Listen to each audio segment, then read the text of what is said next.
Right, Samuel Gill back for Riders Hub here with Rob Paternostro, head coach of the Leicester Riders. How are you doing today, Rob? Doing good, thanks. Yeah, didn't get post-match reaction from you from the weekend of the close defeat to the Newcastle Eagles. What sum up the game for me, and what were your thoughts on it?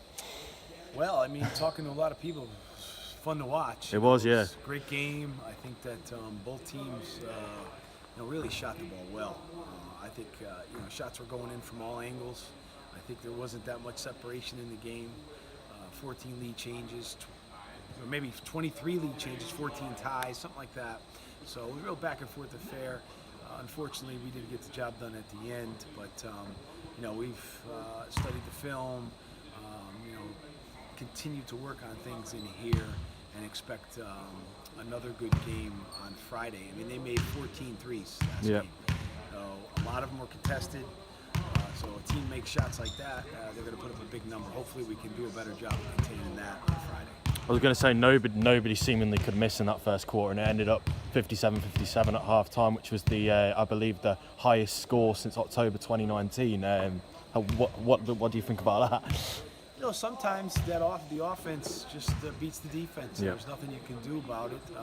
We watched the video, and we want to play better on that end of the floor, no question. And it's a work in progress for us, just like everything else. It's early in the season still for us.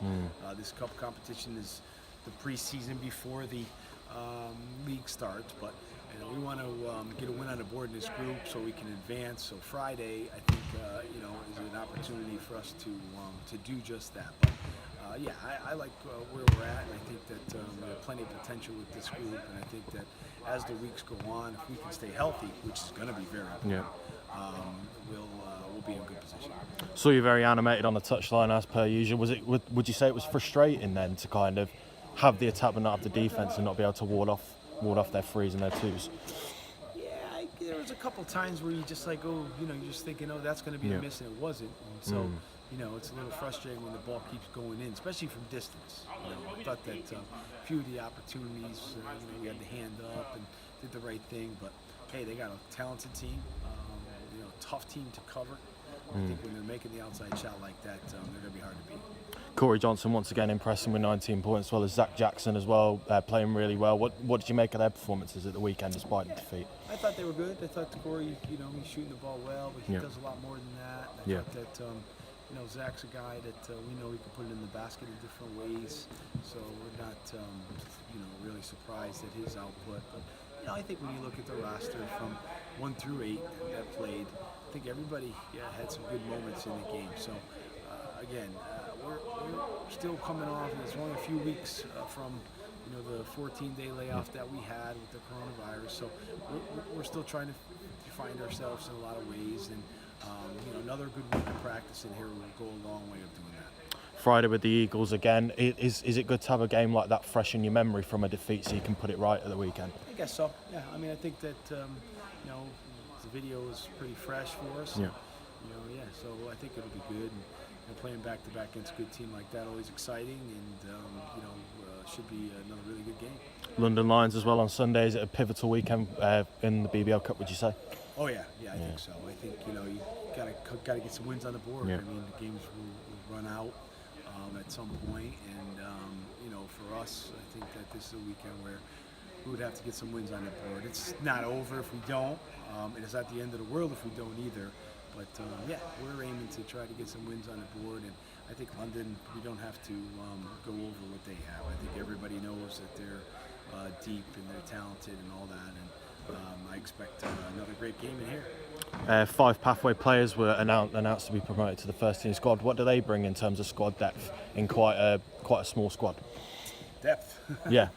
The ability to practice. Yeah. When you only have 8 guys, it's going to be hard to recreate the 5-on-5 in practice. So, that helps. And all those guys, are great to work with. We have this program that lends itself to developing guys, and we've been impressed with what they're doing. And I think those 5 guys in particular out of our program, have a good future ahead of them, and we know that sooner or later they'll feature for us. Finally, in terms of last weekend, there was no fans, of course, in the Morningside Arena. It was behind closed doors. There was a few people there, but not many. How did that affect it, being at home compared to away games you played so far? Yeah, it's different. I think that you got to bring your own energy. You're looking at a game like that, and there was a time in the game where I was thinking to myself, 3 minutes to go, tie game. What would it be like with a full house? Yeah. It'd be a real big home court advantage. Fans would be going crazy. So, yeah, it's hard not to miss that, because I think all of us will tell you that one of the reasons why we played basketball at a high level and coach at a high level is because of the fans. The fans can really make an impact on the game. But we'll get used to it, and hopefully we can get them back in the door, because it certainly isn't the same without them. Thanks very much for your time, Rob. Thank you.